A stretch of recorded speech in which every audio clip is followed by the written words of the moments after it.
Hey there, Grumpy Old Fart here. For those of you who don't know, I started Grumpy Old Fart to express my political and social opinions and to say things that I felt needed to be said. Unfortunately, YouTube started giving me strikes. As a hedge against this happening, I've created backup YouTube channels, Grumpy Old Gamer and Grumpy Old Ufologist. I also created a channel called Grumpy Old Fart over on Rumble, a free speech alternative to YouTube. You can find all of my stuff there, including my political opinion and current events. The link to my Rumble channel, as well as links to let you order my books, are in the description of this video. If you enjoy my content, please like, subscribe, share, and comment. I welcome your comments, even if you disagree with me. Now, on with the video. Hey there, Grumpy Old Fart here. I do a series of videos here called Technophobe, and it's because I do this because there's some technology we don't need. Before you watch this video, go and check out my other Technophobe videos, especially the ones on synthetic biology, cloning, xenobots, and dish brain. I read an article the other day, and this is just freaking ridiculous. And then I saw a discussion. Well, I'll just start with the video. Years ago, I was watching a stand-up comedian named Carlos Mencia.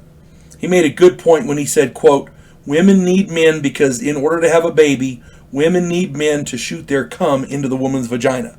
Now, that's broadly paraphrasing, and of course, Carlos Mencia made it funny somehow, but he was talking about feminism. But that is absolutely true. In order to make a baby, men and women have to have sex. Women need men in order to procreate. Period. Now, just the other day,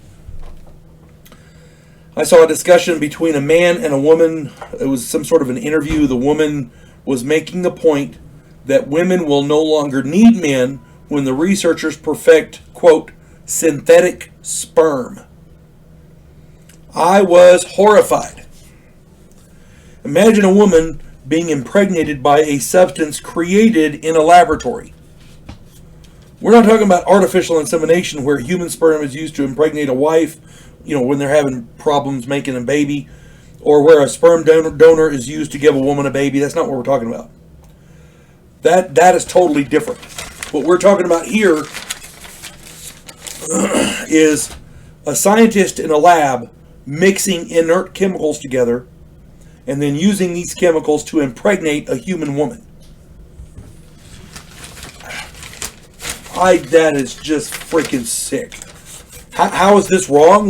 Let me count the ways. First off, the offspring will not be completely human.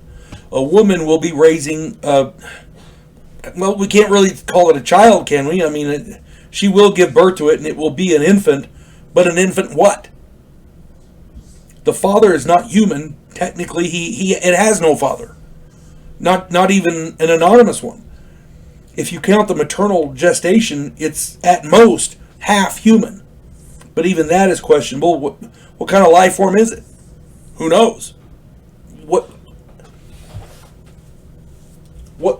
do we even call it? Yeah, it's going to be an infant, a baby, whatever. But a baby what? You see what I'm saying? Secondly, is this synthetic sperm going to be used to produce superhuman offspring? Will the offspring be genetically engineered for some specific purpose? And if so, what? And will it have the right to refuse to cooperate in this function? I mean, since this infant is engineered to do X, will it have the right to do Y instead? Which brings me to the third way it is wrong. Since this offspring is not fully human, does it have human rights? Does it have civil rights? Do its rights supplant, exceed, or dwarf human rights? Who knows?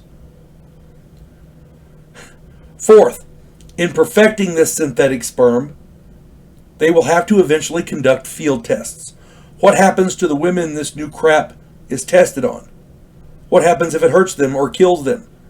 What happens to the offspring that when the offspring doesn't come out right? What are they going to do with it? Maybe it's deformed or inviable in some way. Who takes responsibility for it? What is to be done with it? Will it be terminated? Will it be dissected and studied? Will we even be told about their existence? And this is just what I could think of off the top of my head. There's got to be more questions than that. I'm not even going into the religious or moral or philosophical questions. Synthetic sperm brings us into a realm of science that no human was ever meant to go. This is so far out of our zone, for lack of a better term, regardless of if we can do it or not. Excuse me. If a woman cannot conceive with normal sperm, maybe she should take the hint.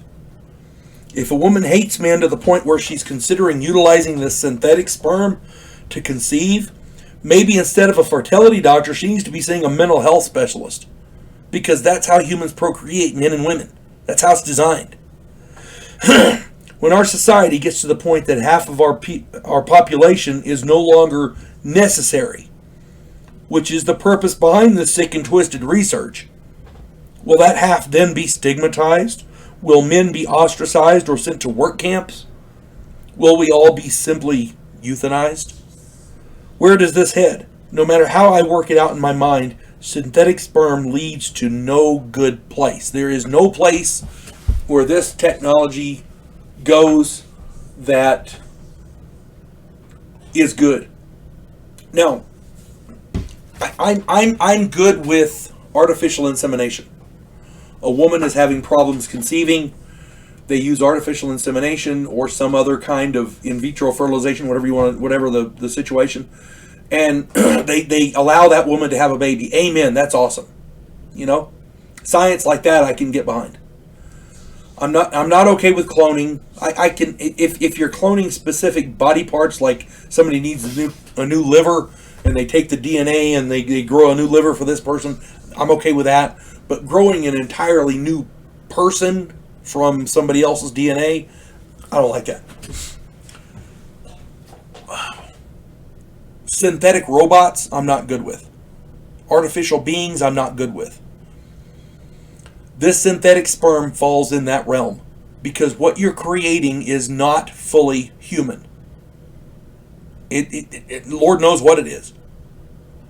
And again, if they're doing this with specific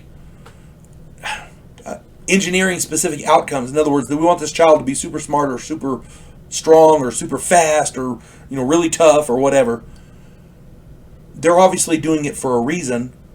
Will that child then have the right to refuse to act in accordance with whatever they designed? If he's smart, he might say, well, I really don't want to work for you. Will he have the right to do that? Because if all we're doing is creating a servant race that has no rights to say no, gee, we fought a war to stop that, didn't we? Back in the 1860s. And the good guys won. We stopped slavery. Just saying.